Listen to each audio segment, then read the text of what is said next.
sang this song to me. There was a message in its melody, sweetest lyrics that I ever heard. There's a message in the songs of birds. He said, tomorrow is another day, but living is the only way that tomorrow's gonna ever come. Listen to the words of the song. Everything gonna be alright. Everything is gonna be.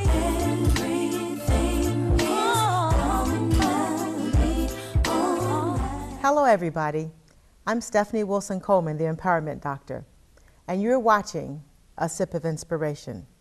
Today's episode is paying down your debt and growing your net worth. I know you've seen the billboards that advertise you will live until you are 103. I ask you today, are you really ready for that financially? I know when I first saw that, I went through a little bit of a panic. There's a quote that says, life is a game and money is how we keep score. And most American households are not winning. Total outstanding consumer debt in the United States is $3.4 trillion. 40% of all households carry some type of credit card debt, and the average household in America owes $134,643. No wonder 72% of Americans feel stressed about money. Decreasing your debt is the best way to increase your net worth. Another quote I love is, let no debt remain outstanding except the continuing debt to love one another. For whoever loves others has fulfilled the law. So today, let's focus on outstanding debt. There are ways that you can grow your net worth, and some of those ways I know seem to be easy ways, and we'll talk about some of those today. First is paying off your credit cards, paying the max into a retirement plan, driving your car as long as you can, and to save more than you spend. But when you hear those ways, you wonder, where do we start? So let's start at the beginning. Let's start with a budget. The purpose of a budget is to help you track how and what you spend your money on.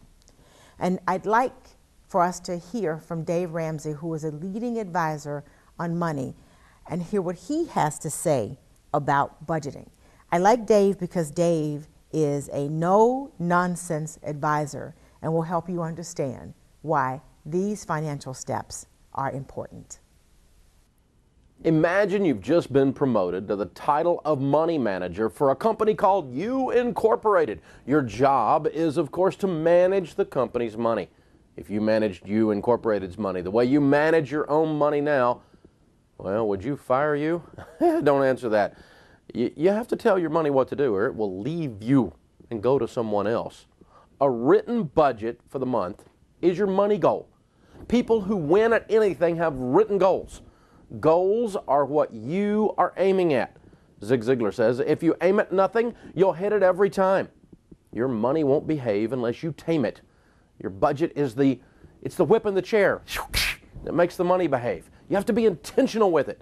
You can't get your head, you can't operate with your head in the sand. You know, you wouldn't build a house without a blueprint, so why do you spend your lifetime income of over $2 million without a plan? Well, there's too much month left at the end of your money. Well, it's because your budget doesn't exist or it isn't working. A study of Harvard graduates found that after 2 years, 3% who had written goals achieved more financially than the other 97% combined. You got to do it on paper on purpose before the month begins. Your budget is a written goal for your money.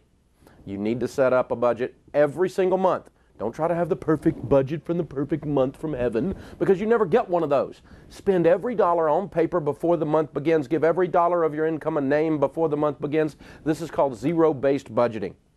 Income minus outgo equals exactly zero every month. Look at this month's income, at this month's bills, savings, and debts, and match them up until you've given every income dollar an outgo name. Now let's recap. Don't make budgeting a rocket science. It's not rocket science. It's not even algebra. Take a sheet of paper out, and it can be any sheet of paper, and write down what you spend. You want 2 columns. You want one for what you spend that's a necessity and one that what you spend that's a want. And if you have a difficult time categorizing those expenses, I want you to look at your bank statements or your bank records or your receipts or however you get your money, and I want you to look at them for the last 90 days as a guide. There are a lot of free budget templates online at the library and about anywhere else you look, so I want you to find one of those and I want you to make one of those work. Remember, there is no perfect budget, but an imperfect budget is better than no budget at all. Needs versus wants is a basic personal financial goal. So how do we determine our needs versus our wants? First, needs are things that you need, like food, shelter, clothing. If you have credit card debt, you will have to pay the minimum of that. If you have a car note or student loans, you'll have to pay that. So those things are needs. Wants are things like eating out, movies, clothing, entertainment. So those are wants. So when you look at that and you determine where your expenses are wants and needs, then I want you to focus on eliminating all of your wants. I want you to go into survival mode. So I want you to reduce the amount of cable television that you purchase. And I want you to only have the amount of cable television that you actually use. So that means you're going to have to sit down with paper and you're going to have to write down the channels that you watch. And the channels that you pay for that you don't watch, you need to work to get rid of those. Another thing is eating out. There's another young lady that you'll hear from later in the show where she invites us to eat everything that we have in our house now before we go grocery shopping. So when you've done that, the first step that I want you to take is to start a small emergency fund, and we'll call it a starter fund. That is the first $1,000 that you can save that you don't need to spend for emergencies. Now, you say, if you don't have any money, how am I going to come up with $1,000? Listening to one of my favorite personal financial guides, you go through your belongings and you sell what you can. You get a second job, and all of the money from the second job goes toward your $1,000 emergency starter fund. When you identify things that you can do or money you can save, because you're no longer spending your wants, you add that to that $1,000 start fund. The next thing you're going to do is pay down debt. Now, there are several ways to pay down debt. There are 2 different types of solutions that are really popular. One is the debt snowball, which happens to be the favorite among a lot of people. And then there's a debt avalanche, which is also called the debt ladder. The debt ladder or the avalanche is where you order your bills, you make a list of your bills and put them in the order of the highest interest rate. And you pay the minimum on everything except the one with the highest interest rate. And then you pay as much as you can on that. And the debt snowball is where you list your bills by the lowest amount to the highest amount, and you concentrate on paying off that lower amount. Sometimes paying off that lower amount will give you that psychological boost that you need. And there is studies available online that will let you know that generally, depending upon your psychological needs or makeup, will determine which one is best for you. But here's what Dave Ramsey has to say about this. And remember, he loves the debt snowball. Dave? Once you've got $1,000 in your starter emergency fund, now it's time to get rid of your debt. The way we attack the debt, we call it the debt snowball. This will take a truckload of effort. You got to get intense. Personal finance is 80% behavior. It's only 20% head knowledge. The debt snowball is designed to modify your behavior with money. Being a certified nerd, I used to start with making the math work. I've learned that the math does not need to work as much as you got to have the motivation. Motivation's more important than math. This is one of those times. In the debt snowball method, what you do is you list all your debts, smallest to largest. You pay minimum payments on everything but the little one, and you attack the little one with a vengeance. This is the way you got to do it. Hey, listen, even those loans from mom and dad or medical debts that have zero interest, I don't care if there's any interest. You got to get out of debt. And what we're going to do is knock out the smallest one. Because when you knock out that smallest one, you have this sense of, hey, I won. I knocked it out. I'm killing it. And that's what you got to have. You got to get fired up. And so when you knock off the little one, it's kind of like going on a diet and losing weight. So again, with the debt snowball, what we're going to do is we're going to list the debts smallest to largest, regardless of interest rate, squeeze every dollar out of your budget. You're not saving money anywhere, and you just attack on that smallest debt. When that smallest debt is gone, then you take all the money you can find from anywhere else in your budget, including the payment you used to pay on number one. The snowball rolls over again, it picks up more snow, and you attack number two. And you just go right down the list like that. Now, why don't we go highest interest rate to smallest interest rate, Dave? That'd be mathematically correct. Darling, if we were doing math, you wouldn't have credit card debt. So think.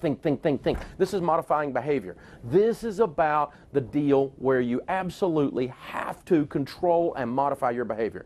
That's the deal. You got to get fired up. And when you get the first one, you'll get excited. When you knock off the second one, you get a little bit more excited. By the time you've knocked off 4 or 5, you're going to get so intense, you're going to have such blinders on that you're going to have the emotional passion to change your family tree. This stuff works. Pay off everything but your house in baby step 2 using the debt snowball. Now, after hearing that, I want you to choose which one is best for you because only you know. But I want you to adopt one of them today. Because if we wait to start tomorrow, we never get started. Because my calendar doesn't have a date on it that says tomorrow, nor does it have yesterday. It only has today. So I need you to get started on that today. After you have started to pay down your debt and you have experienced a lot of success with that, the preferable thing to do before you start building your emergency fund is to get rid of your credit card debt. So you pay that all off. Now you can start building your emergency fund. The rule for an emergency fund is to have 3 to 6 months worth of emergency savings. So now that you've tracked your expenses and you have a budget, you're able to calculate how much money you will need to live for 3 to 6 months if you were laid off, or if you needed to handle emergencies such as accidents or even unemployment. Now, if you're self-employed, you may want to consider an emergency fund from 9 to 12 months, because if you're self-employed, you are aware of what the flow of your income is, and that flow will determine exactly what you need to save. So 3 to 6 months if you work a regular job, 9 to 12 months if you are self-employed. You're going to take that money, and I want you to put it in a place where you can get to it fairly easily in case of an emergency, but not so easily if you're dying to go to a concert or if there's an outfit that you think you just have to have. But it needs to be available in order for you to handle emergencies. So again, emergencies would cover things that are necessity, things that are necessary for your survival, that's shelter, food, clothing, minimum payments on your credit cards. But by now you shouldn't have any credit cards. And then your house payment or rent. There's a lot of background online about what you can do and how you can start for emergency savings. So when you're around and you just don't have anything to do, instead of filling up that 30 minutes with another television show, because by now you've greatly reduced your access to cable, I want you to go online and look at ways to help you start the emergency fund. So now that we've paid down the debt, we've built our emergency fund up, then we can think about retirement. Now, when you start to build your retirement fund, there are a lot of retirement funds are available, and you choose the one that is best for you. If you are employed, usually your employer will offer a retirement fund, and in that case, I suggest that you invest the amount that you need to invest in order for your company to match. Some companies will match anywhere from 4% to 15% of what you put in. Find out what that is, and you want to put at least that amount of money in it, because what they match is like free money, and you want to take advantage for that. Now, there are a couple of sites on USA.gov that talk about retirement instruments, such as 401ks, TSPs. You choose what's best for you, and I want to show you one of those now. How to plan for retirement, a simple guide to help you retire with peace of mind. Hello, it's me, Professor Know-It-All. And yes, I'll be giving you the very best tips so you can retire with peace of mind. Hello, Professor. Are you now an expert on that topic? Of course. Oh, okay. So you're all ready for retirement? Of course I'm ready.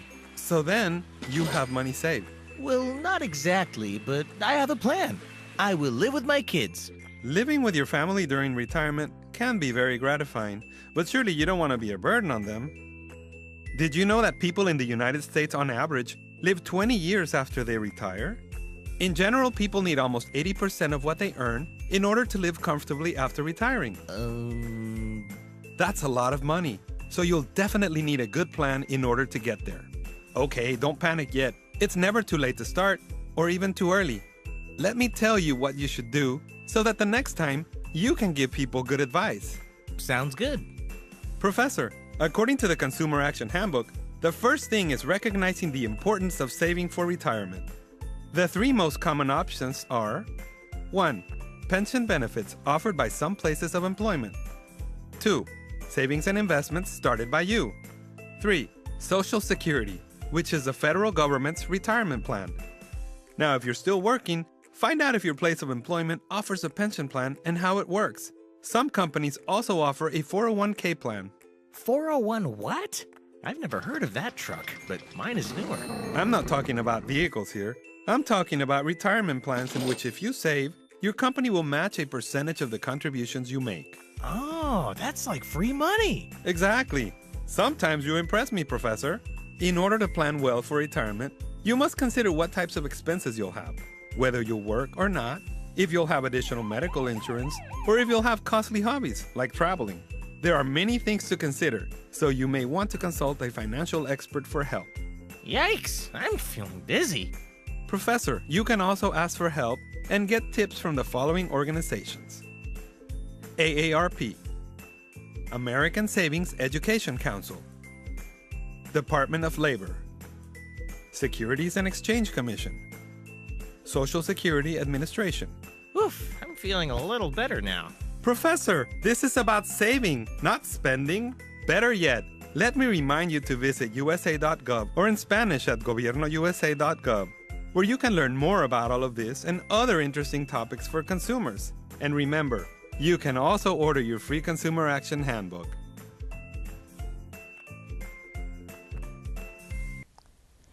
Now that you have some background information, let's hear what Susie Orman has to say about retirement as she's counseling one of her clients. Let's talk very briefly about retirement plans. You heard Brandy and you heard me talking about in the How Am I Doing segment that I'd rather have Brandy do a Roth IRA versus a 401k Roth. So many choices out there. What are my favorite retirement accounts and in what order? Here's what I think you should know. By all means, if you qualify for it, a Roth IRA, hands down, is my absolutely favorite way to save for retirement. Any money you put into a Roth IRA, you can take out at any time without taxes or penalties. Next, I like a Roth 401k. Now, why is a Roth 401k plan different than a Roth IRA? Within a Roth IRA, the maximum you can put in is $5,000 if you're under 50, $6,000 if you're 50 or older. You can put a whole lot more money, up to $22,000 even, into a Roth 401k. However, it doesn't work the same way as a Roth. Any money you put into a Roth 401k, you cannot just take it out like you can with a Roth. There's different rules and regulations there. Too much to go into right now, but you should just know a Roth IRA is better liquidity-wise than a Roth 401k. Then, after a Roth 401k, then it's up to you. I like a 401k plan, but only up to the point of the match. After the match, again, a Roth IRA is a far better way to go. A traditional IRA, out of all of them, is really kind of my least favorite, believe it or not. So I like a 401k over a traditional IRA if you're eligible. So that just gives you a brief thing of how Susie Orman thinks. But if you can get money into a Roth IRA, you absolutely should. Now you know. Now, this first segment has been filled with a lot of information. And as I warn you, when you watch this show, you have to be ready to work. You have learned so far up until this point how to budget.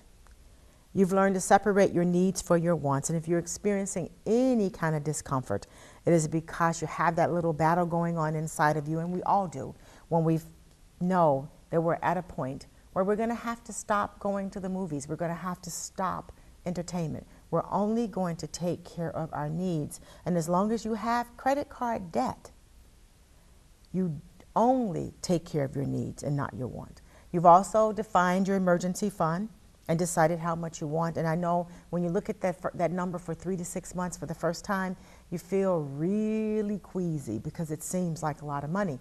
But if you put 10% of what you earn toward your emergency savings fund, you get there sooner than you would know. And as you see that fund build, you will feel so much satisfaction in the fact that you are able to now better handle emergencies than you were before, that you will be able to continue that without any problems. And then when you get to look at your retirement, when you drive past that billboard again that says you're going to live to 103, you will know that you will be well prepared for that. So with that, I want to take a real quick break right now. I know you need to get some water and probably more paper, and we'll be right back. Checking your fantasy league? Nah, just my 401k statement. Nice. Where'd you find the money for that? I just been saving a little every month. I can't seem to save anything. Well, what about all this? What about the money you're spending? What money? It's gone before I can get my hands on it. I got a pizza for a Todd. Hey, can somebody spot me? When it comes to financial stability, don't get left behind. It's 547. Get tools and tips for saving at feedthepig.org. Welcome back to A Sip of Inspiration. I'm Stephanie Wilson-Coleman, the Empowerment Doctor. We will continue our discussion about ways to get out of debt.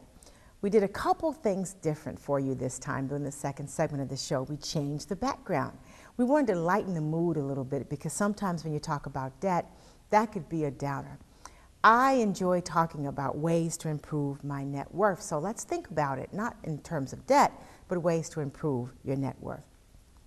When I was doing some research for this show, I ran across a 21-day financial fast by Michelle Singletary. Michelle Singletary is a personal financial column for the Washington Post.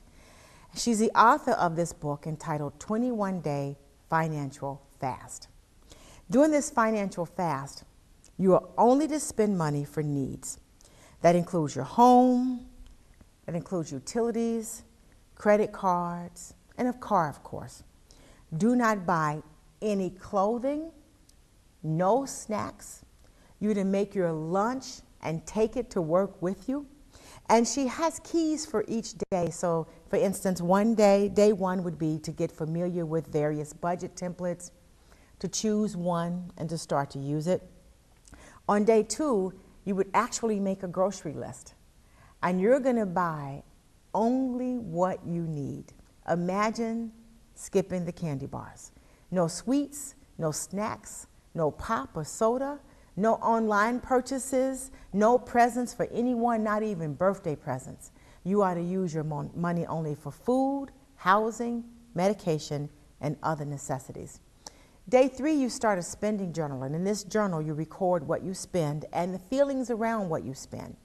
You answer questions about how and what was easy about today, what was hard about today, what did you learn today, and what was your feeling during the time you were handling your finances.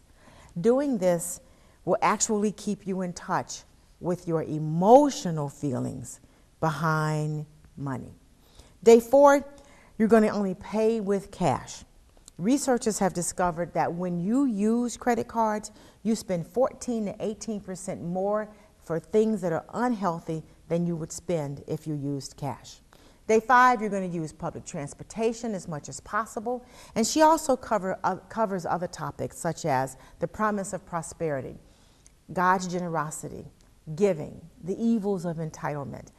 You cannot buy contentment, budgeting and savings, diversification, and greed. So I want you to listen to her right now as she introduces this 21-day fast that she created. Here's Michelle Singletary. Hi, I'm Michelle Singletary, nationally syndicated columnist for the Washington Post and author of the 21-Day Financial Fast. You know, lots of people ask me, how did I come up with the idea for the fast? And to be honest, my church every year does what we call the Daniel fast, where you have to fast from meats and sweets, and you just eat fruits and vegetables and things like that. Sort of to cleanse your system, and you know, you spend a lot of time in prayer and thinking about, you know, just sort of kind of lining your body up, cleansing your body. And as I was going through that, you know, about day 10, I was like, oh, this is so hard. I want some meat.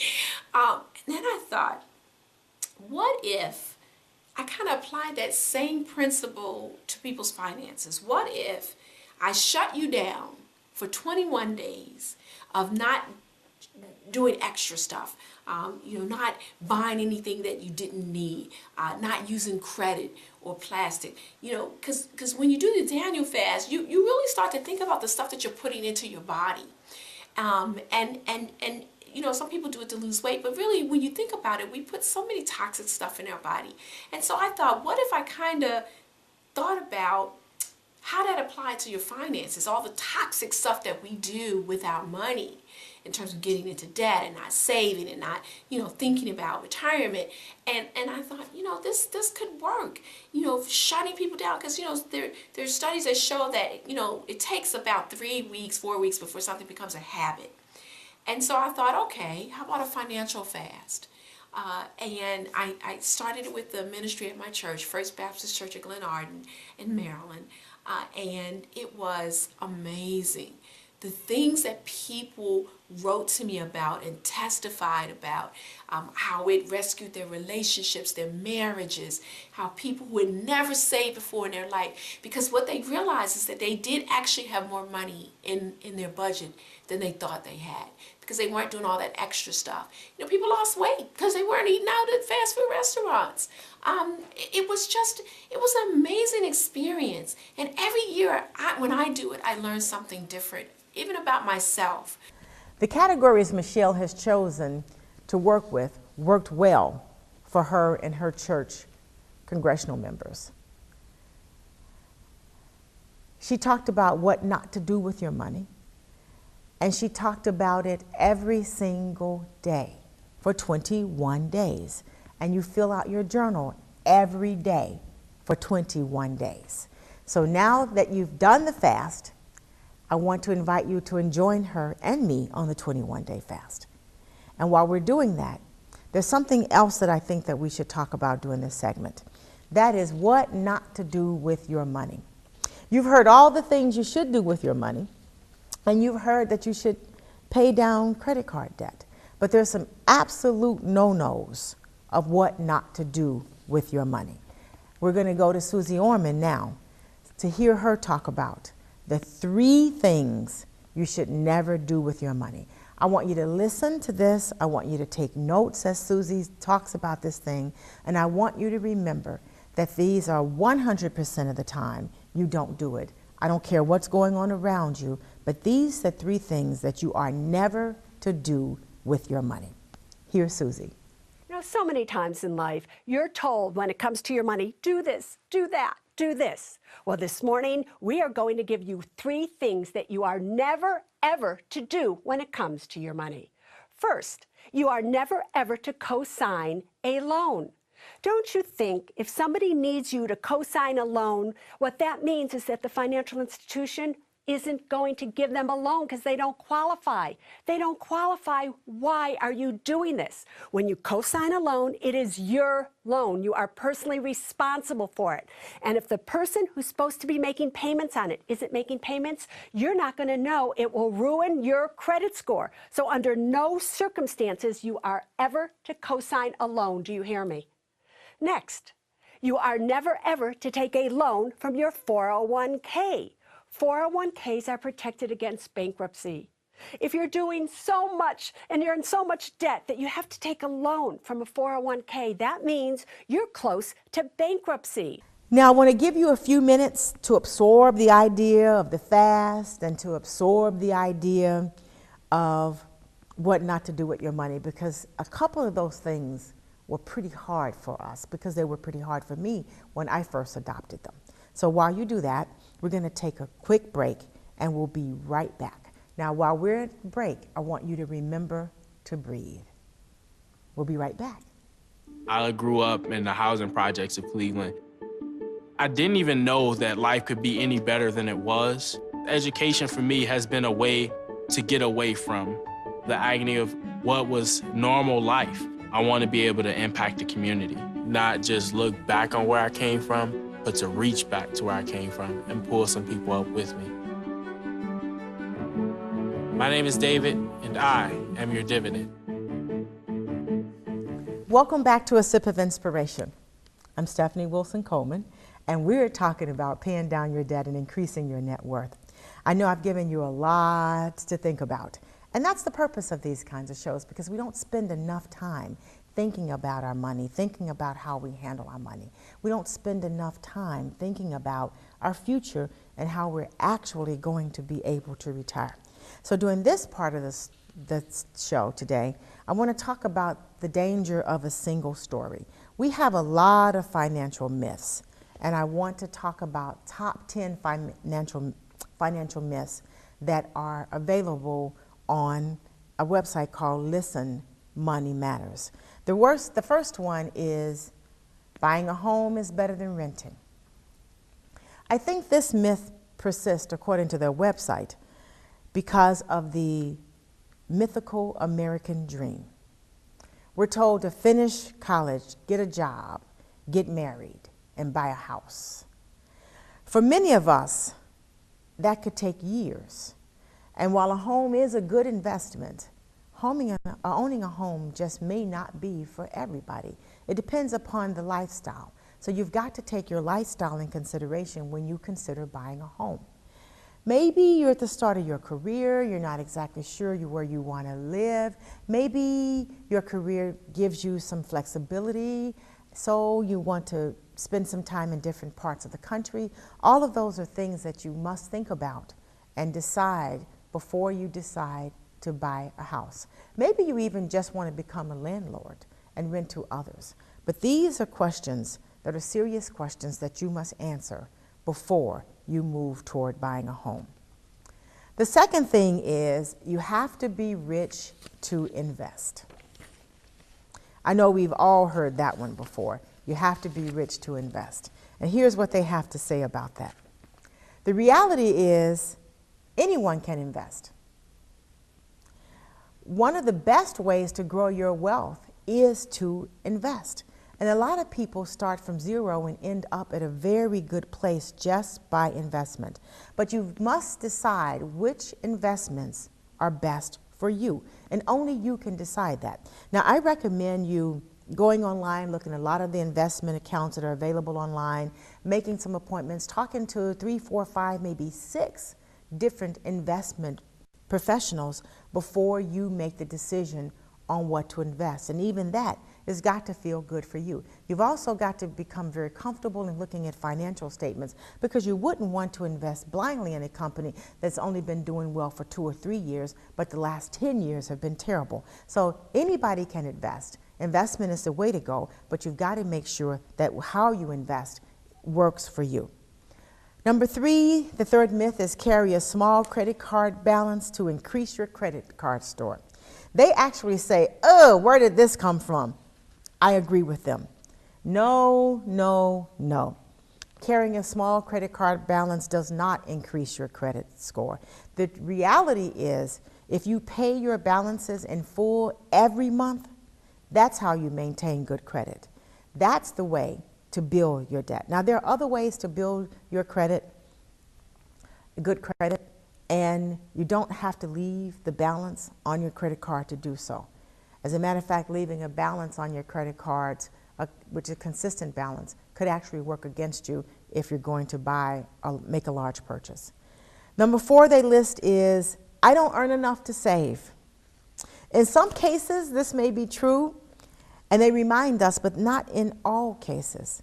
People are able to save. And I want you to understand that it's not the amount you save, it is the discipline. So as your grandmother and my grandmother used to say, child, just start with $5 a paycheck. If that's what you've got, save it consistently and don't touch it, because it will grow. They also point out that if you don't pay yourself first, or if you have the I will save with whatever is left at the end of the month consciousness, if that's your belief, then there's never going to be anything left at the end of the month. So I want you to actually set up an automatic deposit for savings. Remember, the amount is irrelevant. It is the discipline. It is the action of doing it. And if you're having it done automatically, you can't spend what you don't see. Another myth they point out is investing in gold.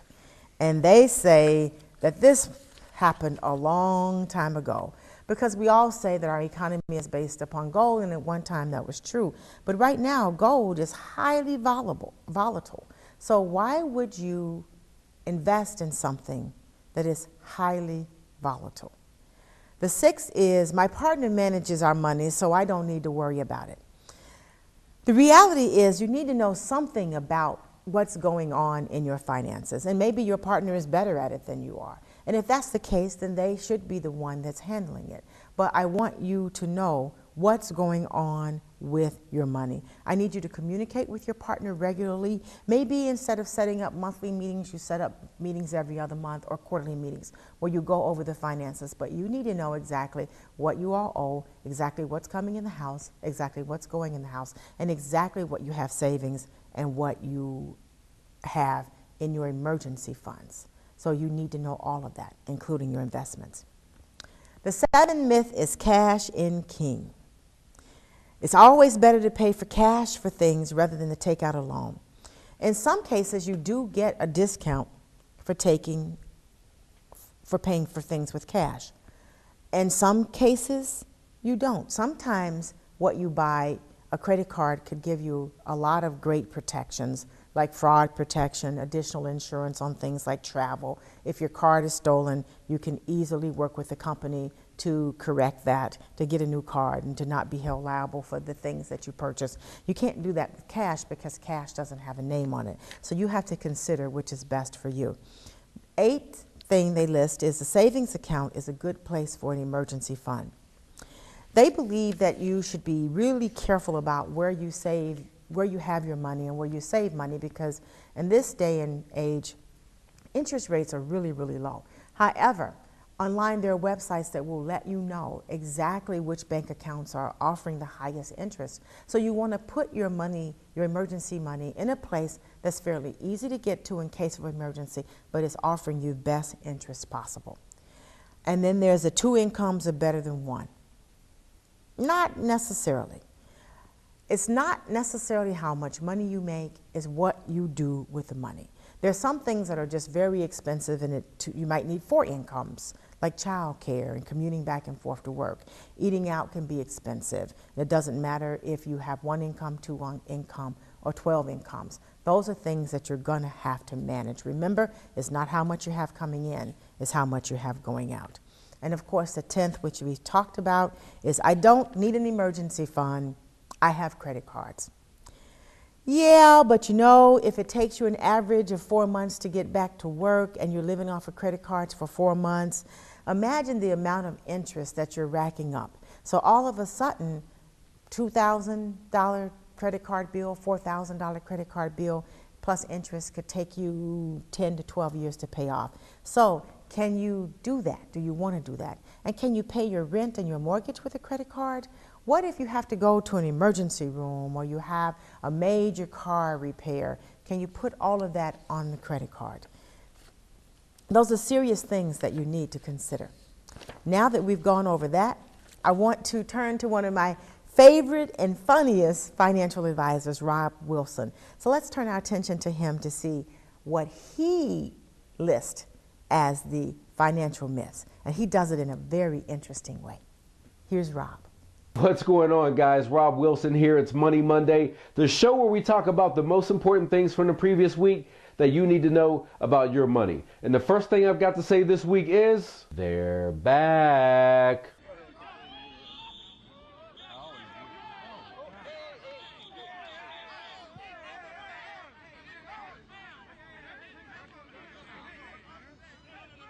That's right, the training camp fights are back, and with that, you know the NFL season is right around the corner. Unfortunately, that also means that the summer's winding down and school will be back in before you know it. So this week we're getting a head start on that. I'm taking you guys to school and I'm helping you dispel 10 common myths in personal finance. Starting with, you can tell a millionaire when you see them. Guys, come on. When are you going to realize that just because you see someone in some nice clothes or driving around in a nice car, even if it's a very nice car, doesn't always mean that the driver has money in his pocket to fill the gas tank. As a matter of fact, if you ask most millionaires, they'd rather be anonymously rich than deceptively poor any day. Think about that. Number 2, money talks. Now, I don't know about you guys, but I haven't had the best experience with that.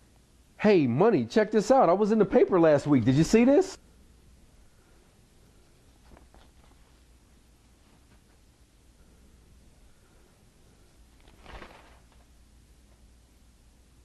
Hater.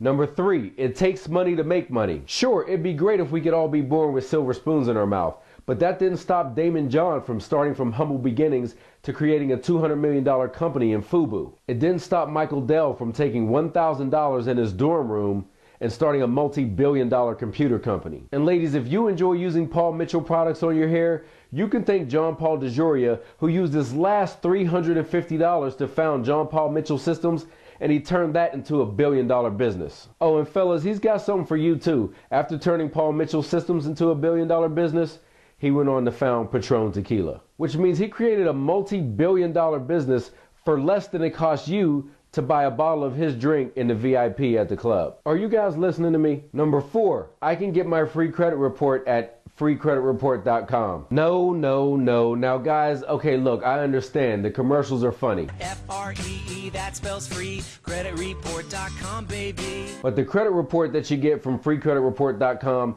isn't actually free. You have to sign up for their credit monitoring service. What you need to do is go to annualcreditreport.com, where you can get one credit report from each of the 3 bureaus for free once every 12 months. Or better yet, you guys should go try out the service at creditkarma.com. On that site, you can access your credit report as often as you like. They send you updates, and it's just overall much more comprehensive than a lot of the other sites. Number 5, I can't save money until I make more money. Seriously guys, come on. This is like saying that you can't go start running because you're not in shape. The reason that the people that you see out there running look to be in shape is because they actually started running. So if you never start saving money, even if you're not making as much as you'd like right now, you're never going to start saving. Trust me. Number 6, you get what you pay for. Now sure, some products are of higher quality than the others. I understand that. But what I don't understand is why some people would buy an iPhone from Sprint, pay $120 a month, when you could buy the same phone from Virgin Mobile and pay $55 a month, and they both use the same network. And are you really using all that unlimited data? Number 7, money is the root of all evil. Now people often quote this passage incorrectly because what the Bible actually says is that the love of money is the root of all evil. But you know what? For this one, let's go live to Jay-Z in Brooklyn to see what he has to say about it. And I can't help the poor if I'm one of them. So I got rich and gave back to me. That's the win-win. Thanks, Jay. Well, there you guys have it. You don't have to have this weird relationship with money because you think it's evil. Take people like Bill Gates and Warren Buffett who have pledged to give away the majority of their fortunes during their lifetime. You can do well for yourself and do good for others at the same time. Number 8, it's okay if I'm not saving right now. I'm gonna spend less in retirement. Are you serious? Now, I know you guys may think it's cheaper in retirement because a lot of your big expenses are gonna be paid for, but let's face it, you can't eat the Grand Slam breakfast at Denny's every day, and you're certainly gonna get sick of sitting around your house all the time, or you're gonna wanna take some trips. And finally, have you thought about healthcare? If you haven't been keeping yourself together, those hip replacements can get very costly. Help, I've fallen, I can't get up. Number 9, I have to be an expert before I get started with investing. Now, let's just say I'm willing to bet that you started doing a few things in life before you really knew what you were doing. For example, were you an expert at riding a bike before you jumped on one? Here we go. Okay, doesn't matter, never mind. Which finally, guys, brings us to number 10. Now, guys, this is actually the worst myth of all, because you'd be surprised at how many people actually psych themselves out of being wealthy. Everyone deserves to be successful, but you know what, guys? If you don't believe you deserve it, no one else is gonna believe it either, and no one's gonna just hand it to you. But if you start to control your thoughts, if you start to gain some confidence and really accept the things that you want in life, you'd be surprised at how quickly you're gonna attract those things to you. I always enjoy listening to Rob Wilson. Wasn't he funny? He was incredibly funny. Maybe it's because his last name is one of my last names too. But he does make some very good points. Now that he has shattered many of your false beliefs about money, it's probably a really good time for us to take a break right now. We'll be right back. If I got to go to college, oh my goodness. I like discovering new things. You get to see what works for you and what doesn't. That helps you evolve as a person. You get to make like a supernova of skill or talent or whatever it is. I've always wanted to go to college. I just feel like that's my destiny. My name is Queen, and I am your dividend. Welcome back to A Sip of Inspiration. I'm Stephanie Wilson-Coleman, the Empowerment Doctor, and we are talking about ways to pay down debt and increase your net worth. We ended the last segment with Rob Wilson, which I always like to watch him. I think he is just incredibly funny, and he makes some great points in an interesting way. But there is a young lady by the name of Letitia Stiles, and she has an interesting story, and I want you to hear a part of that story. She talks about what she had to do in order to pay down $22,000 in debt, and she did it in 3 years, $22,000. And this was doing it without going out and selling every single thing that you own. Here, let's listen to Letitia Stiles' story. Hi, it's Letitia from YoungFinances.com. Today, I'm talking about how I paid off over $22,000 of credit card debt. Yes, I did that. I'm that girl. I paid off that debt, yeah.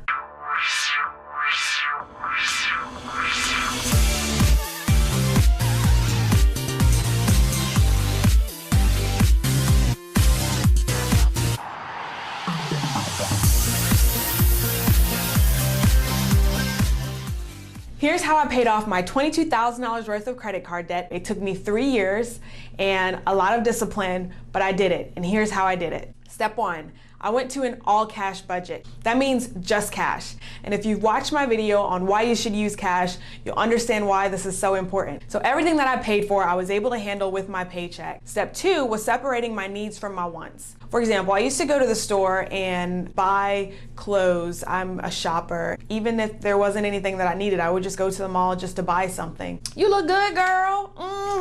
I had to learn how to stop emotional spending and separate my needs from my wants. I decided to evaluate everything that I was buying. So if I went to the store, for example, and I saw something that I really wanted, but that's not what I went to the store for, then I wasn't allowed to buy it right then. That eliminated all of my impulse shopping, which turned out to be most of my spending was impulse shopping. Now, as you can see, Letitia also talks about needs versus wants, as well as paying off debt. See, though, if you don't get anything from today's show, I want you to leave with needs versus wants. And I want you to eliminate the number of things that you use your money for when it comes to wants. Now, we're going to close today's show with several things. One is remind you of the money rules, my money rules. 10% goes to a savings account. That's your active capital income. 10% goes into a retirement fund. That would be your passive capital or income. 10% goes into charity. That's your tithe. And 70% is what you actually get to spend on your expenses. 10%, 10%, 10%, and 70. So think of savings, retirement, tithe, and expenses. In closing, I want to share with you the characteristics of debt-free people that was printed in Business Insider several years ago. One of them is they pay attention to detail. One example of paying attention to detail is looking at your credit card statements, your bank statements, your savings accounts, checking accounts, and making sure you watch what is actually going in and coming out.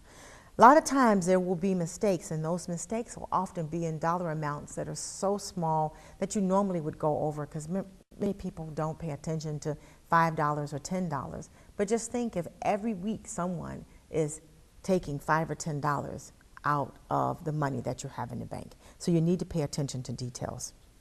The next thing is that you've got to know your stuff. Now, a lot of us enter into financial transactions, whether it's retirements, whether it's savings, whether it is investments, whether it is buying a piece of equipment or a car, without knowing much about it. They give you a lot of paperwork, but I want you to read all of the paperwork. If you have any questions, remember, there are no dumb questions. There are only questions that you do not know the answer to. Ask those questions and make sure you're all right with that. Avoid the temptation to buy today, because if something is going on and you have to buy today, normally you don't have enough time to think about how that's going to affect you, and you don't have enough time to think about not only how it's going to affect you, but how are you going to benefit from it? Are you really going to use it? And in that case, you just don't know enough. And when you don't know enough, you're often making mistakes. The third characteristics is they pretend that they make less. So I want you to pretend that you make less money. Now, one way you can do that is by putting money aside automatically. So you have that savings account, the emergency fund that we talked about in the savings account. Have 10% or 15% of that, 20%, go automatically to a savings account. You don't see it, so you don't spend it. So right away, you are acting as if you make less money. Another way you can get there is if you can't save right now, when you get raises, save the raises. Just live out of the same money you're living now. So when you get income tax returns, think of something different to do with that. Make sure that you know enough about that you will get the best out of it. I want you to start thinking long term. They pointed out thinking long term. So stop thinking, oh, this is going to make me feel good right now, or I got to have this dress, girl, because this is going to look smoking at the party, or I want this new car because I'm going to feel good. I want you to move away from immediate gratification and think about the long-term effect of your spending. So take your pay, your net pay, and divide it by 40.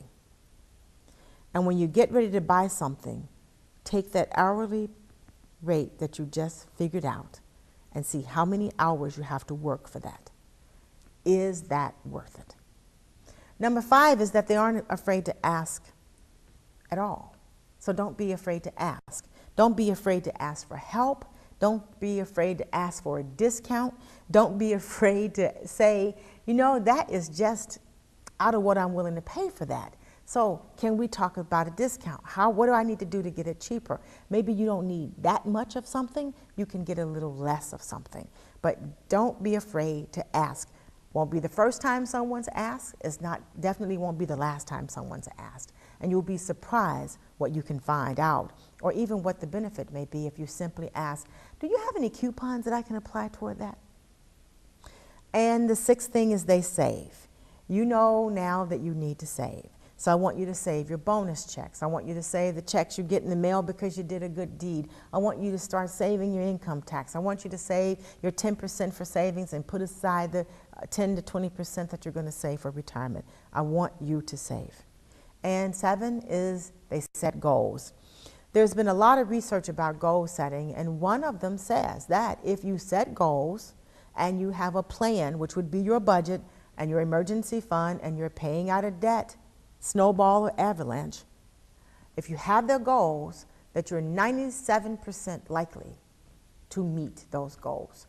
If you tell somebody what those goals are, you are even closer to meeting those goals, closer to 100%. So set goals. Another thing is they say no. Start to say no. Say no to lunch with coworkers, no to dinner with friends, no to extra gifts. Say no, because you and your future should be the most important thing to you. So say no. And the 9th thing is they know the value of cash. Know the value of the dollar. Know how long it takes you to make the money for that thing. And number 10 is they value experiences over stuff. You will be surprised how much longer your kids will remember the time you sat on the floor and played with them or listened to their stories over the life of the time of that expensive toy that you bought for them.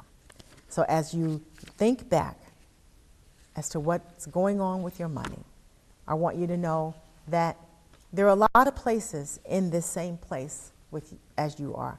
And this is not a bad place. This is an actual place to watch you turn it around and to see what you're actually made out of.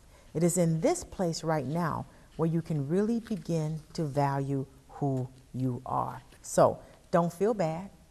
No need to. Don't cry. Don't say, oh my, what am I going to do? Remember, it's just a game, and money's how we keep score, and you're going to win this game. So as we close out today's show, I want to remind you that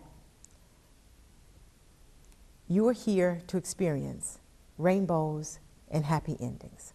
I want you to dream big and live the life that you've imagined, for life is too short to drink cheap champagne. Also, do not go gentle into that good night. Find a hill worth dying for and take it.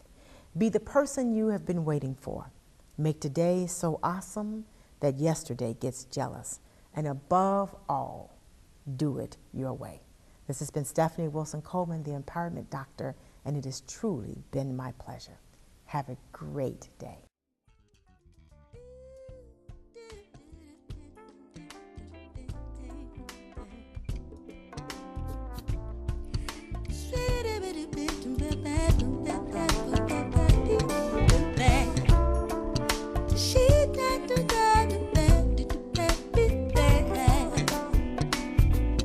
But life's too short to drink cheap champagne, so I decided to buy me